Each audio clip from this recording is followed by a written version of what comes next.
Hello everyone and welcome back or welcome to Crimeland. For today's case, we find ourselves in Oklahoma, in a city near Broken Arrow. With its 100,000 residents, it is the fourth largest city in the state. It started as an agricultural community but has since changed economically, becoming one of the most important manufacturing centers in the state. Moreover, it has a very low crime rate. It was named the safest city in the United States in 2021. Despite this designation in 2021, a few years earlier there was a case in this city that was among the worst of its kind. In 2015, the Bever family lived here, a very large family. The parents were named David and April, aged 54 and 45. David and April loved children. In fact, they decided to have 7. The youngest were Autumn, 2 years old, Victoria, 5 years old, Christopher, 6 years old, Daniel, 12 years old, Crystal, 13 years old, and the oldest, Michael, 16 years old, and Robert, 18 years old. The family, being so large, obviously needed a very big house. They lived in a neighborhood called Magnolia Court, an exclusive neighborhood. This makes it clear how great the family Bever's economic availability was. In this neighborhood, there are wonderful villas, pools, well-kept gardens. David and April married in 1987 when April was only 15 years old and David 24. 15 years is certainly a very young age. In fact, to get married, they obviously needed the approval of April's family because as a minor, you can't marry without some sort of authorization from the parents.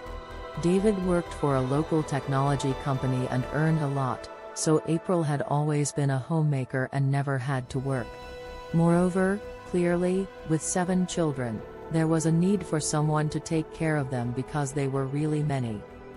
An important decision the Bevers made regarding their children's education was to choose to homeschool them. April took 100% responsibility for their education.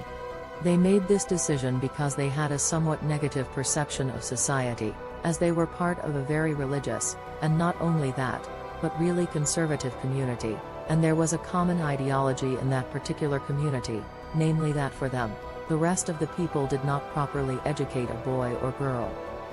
As a result, they tried to limit their children's interactions with other people. The outcome was that these 7 boys and girls practically never left the house. They only went out to attend mass or participate in some kind of activity, only with people from their community. However, the activities they participated in organized by the church were few, about 10 a year.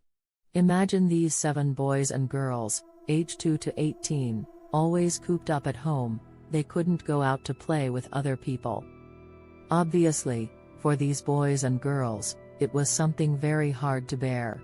There were, for example, some situations where the neighbors' children invited some of the Bevers to a birthday party or to play at their house. Obviously, David and April absolutely did not want that to happen, but despite these refusals, they described them all as well-mannered people, because it was always a fairly cordial refusal, although the neighbors obviously understood that they did not want to deal with them. Robert, the oldest son, began to surf the internet a lot, which is strange because David and April were so restrictive towards their children, but each of these kids had access to the internet, unlimited, but also unsupervised. His approach to the internet was that of any kid, or most kids anyway. He watched videos on YouTube, etc. After surfing for a few years, he decided to open a channel, which is still online now on YouTube. Not all the videos he made are still there. There are about 4 very short ones, which he obviously made secretly from his parents, like vlogs or things like that. It started as a hobby of his, but very soon he involved his only friend, and not being able to go out with other people, his best friend was his brother, the closest to him, Michael, and for Michael, it was the same. Michael and Robert were close in age, being 16 and 18 years old, The other sister close to them was Crystal, aged 13, so clearly the relationship between them became very, very close over time. As I said, their internet browsing was unlimited and without any type of supervision, so very soon Robert and Michael began to become fascinated with a particular type of topic, namely various types of shootings. In particular, the case of James Holmes greatly affected Robert and Michael, but not in the way that we, or most people, would be affected. They began to develop an interest in weapons, various types of guns. They started looking online, studying all the various models, the various differences between these weapons and the types of ammunition they required. For a while, that became their main representation of the outside world. Robert's isolation continued until 2014 when he turned 18. At the age of 18, the parents decided it was time for him to start entering the workforce. It was a somewhat freer situation than his reality, but not as free as we might imagine. He was not free to go out and find a job as a barista or salesperson, anywhere. They told him to choose from a few jobs that the church had organized, all of which were church-related. So Robert practically chose a sort of job as a secretary, meaning he worked in the church office, answering phone calls, responding to questions from people who might want to start attending that church or needed to organize a wedding or a baptism. It was, in fact, a quite monotonous job, and he was also paid very little, but for Robert, it felt incredible because in the first 18 years of his life, that was the most freedom he had ever experienced. Moreover, the money he made from this job he could keep, as David and April allowed him to save and use it as he thought best. Robert's choice of how to use that money was to buy a series of attack knives, machetes, and so on, various types of cutting weapons. He bought them and hid them in a corner of his room, a room he shared with Michael, as he couldn't yet afford firearms. Michael knew everything, but the rest of the family did not. Robert's life in the months that followed continued like this, between home, family, internet, and work. One truly absurd thing is that at one point, Crystal, the 13-year-old sister, discovered this sort of small arsenal that Robert and Michael were creating, and of course, she went to tell her mother. The mother, instead of worrying about this and perhaps getting rid of those knives, simply thought it was something normal, just boy stuff. From what can be understood, April had been raised in the same way she was raising her children, namely with zero contact with the outside world. So it is thought that perhaps this 45-year-old woman did not even have a real conception of what was normal and what was not.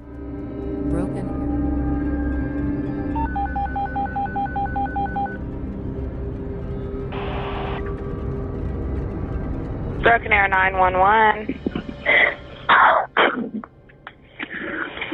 Hello? Oh, my brother's attacking my family. At 11:30 p.m. on July 22, 2015, a call came to the police. On the other end was Crystal, the 13-year-old sister, who told the police that her brothers were massacring their family. The call lasted very briefly, as you heard, because at one point the call was interrupted. Some officers were immediately dispatched to the Bever house, and from the very first moment they arrived, they understood that it was a very serious situation, because they had not even stepped foot inside the Bever home when they saw a long trail of blood from outside, from the garage driveway. And for it to spill out like that, there must have been a significant amount of blood. From outside, they heard nothing. But as they approached the door to knock, they heard a loud cry for help from a girl. Crystal was the one screaming. They tried to break down the door, clearly because no one came to open it, and just in front of the entrance, they found Crystal covered in blood, with cuts on her neck, chest, arms, and legs, but miraculously still alive. Paramedics immediately took care of her, but before they could carry her out of the house, she whispered with her fading voice that it was her brothers Robert and Michael who did all this chaos. In the following minutes, the police proceeded room by room to look for other suspects and the perpetrators of this atrocity. The crime scene was truly a massacre. There was an enormous amount of blood. The first ones they found after Crystal were April and Daniel, the 12-year-old brother. April had been struck in the head with something heavy and had a total of 48 stab wounds, which were really everywhere: head, torso, arms, legs, all over her body. Daniel was in similar condition, with 21 stab wounds, both deceased. Not far from them, in the same room, they also found David, who also met the same fate. They proceeded to another room, that of Autumn, where they found Christopher and Victoria, aged 6 and 5 respectively, also deceased, in the same condition as the other victims. In that room's bed, they also found Autumn, aged 2. She was in very serious condition but somehow still alive. Obviously, the doctors immediately took care of her and succeeded in saving her. In the rest of the house, there was no trace of Robert or Michael, so they immediately began searching for them around the house. They searched using scent dogs that quickly managed to track their scent and indeed found them in the woods behind the house, very close to their neighborhood. They discovered them hiding in a bush, completely covered in blood, and it was immediately clear that they had two very different reactions to the situation. Michael appeared quite terrified, at least from the outside. Robert, however, was very proud. He was smiling, wearing a satisfied grin, in some way pleased with what he had done with his brother. For some reason, Robert's interrogation was not made public, while parts of Michael's interrogation were. Michael, although he seemed somewhat regretful for what had happened, appeared very calm and composed. He narrated in a detached way the ways in which he had attacked his siblings, particularly his younger brother Christopher. The police officer who interrogated him was truly shocked by what he was hearing. Man, I'm just kind of got thrown into this, so I was hoping maybe you could kind of just go back at the beginning when all this started and kind of tell me what happened, because I need kind of the details so we know and understand what you went through and stuff. Okay, so the very start. Mm-hmm. Okay, about 2 months ago. Okay. Is when we first really started talking. So when you say we, who are you talking about? Me and my other brother is also. Your brother? Yeah, who's he has to do with me. And what's his name? Robert Bever. Robert? Okay. And how old is he? 18. Okay. All right. Go ahead. Sorry. Okay. I stabbed someone. Who did you stab? My younger brother Christopher. Was Christopher still alive when you stabbed him? Yes. What was he saying and doing? He was just screaming. Screaming. Tell them it was their turn to wash the dishes that evening. She obviously saw all these things, and so she was a bit taken aback. At this point, Michael turned to Robert and asked, "Should we do it now?" Robert responded with a yes. Michael then convinced his sister to turn around under the pretense of showing her something on the computer, and Robert began to attack her with the knife. However, Crystal somehow survived this attack. She screamed and tried to escape. She managed to get nearly to the exit of the house, but Michael caught up with her, grabbed her, and dragged her back inside. They hit her again, leaving her in very serious condition, thinking she was dead, but fortunately, as I mentioned earlier, they managed to save her. Another thing Michael recounted was the story of how he attacked his siblings Christopher and Victoria, who were 6 and 5 years old. The two children had managed to lock themselves in the bathroom, but Michael convinced them to open the door. He told them, "Please, let me in, or Robert will kill me too."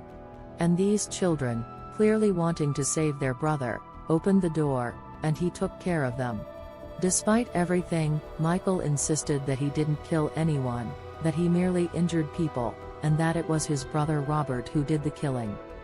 In Michael's interrogation, he completely distanced himself from any responsibility regarding what was happening and placed all the blame on Robert. However, Robert in the other room spoke without hesitation, with great pride about what he and his brother had done, and he was very proud not only of himself but also of his brother. Therefore, it was clear from Robert's narrative that Michael bore at least the same level of responsibility as Robert. Moreover, the fact that the call to the police was made by Crystal, but Michael realized she was calling, so he grabbed the phone and hung up, served as another piece of evidence showing that Michael was just as involved as Robert. The most absurd thing is that the day after this tragedy at the Bever house, a truck arrived with 300 rounds of ammunition and 10 firearms, including pistols and rifles, which obviously were not delivered because the house was closed. At this point, you might be asking, why? Why would two boys decide to do such a thing? According to Robert and confirmed by Michael, their goal was to become famous, just like James Holmes. And unfortunately, they achieved that goal, because, as you can imagine, it became a case that received a lot of media attention. Despite everything, both pleaded not guilty during the trial, which obviously opened the doors to a very long, highly publicized, and also very costly legal battle. Robert, being an adult, faced the death penalty. He attempted to take his own life in his cell but was unsuccessful. After this experience, so to speak, he decided to plead guilty to avoid the death penalty. If you plead guilty, the maximum they can give you is life imprisonment. In fact, at the end of the trial, he was sentenced to 5 life terms. Michael, on the other hand, pleaded not guilty. Being a minor, the death penalty was never even considered for him. His lawyers tried as a last resort to declare him incompetent to stand trial, but they were unable to achieve that, despite Michael being evaluated by many specialists. At the end of the trial, he was also sentenced to 5 life terms. Crystal and Autumn were adopted together by the same family, so they lived together. Autumn, being only 2 years old, will likely remember very little of that experience, if anything at all. Crystal, however, will probably face a very difficult life due to what she experienced, memories that she will likely carry with her for the rest of her life. According to Crystal's testimony, their father, David, administered corporal punishment and was, without a doubt, physical with his children. These corporal punishments, as described by Crystal herself, were not extremely violent, nor did they pose a life-threatening risk. She spoke of things like spanking and slapping, which are certainly debatable but did not seem to trigger any aggressive or defensive instincts in the children. In 2019, while in custody, Robert assaulted and attempted to kill 2 guards. Not that anything worse than 5 life sentences could happen to him, but he still attacked 2 guards. The Bever house, of course, could not be sold, and I think the reason is quite clear. It eventually became a sort of tourist attraction. It's terrible to describe it that way, but that's exactly what it became. At one point, a fire broke out that no one could explain. They don't know if it was arson or an act of vandalism by some kids. Regardless, the house would burn almost completely. The town then decided to demolish it entirely and create a garden in its place. Today's case is extremely powerful and truly incomprehensible. As always, let me know your thoughts in the comments. See you in the next video, here on Crimeland.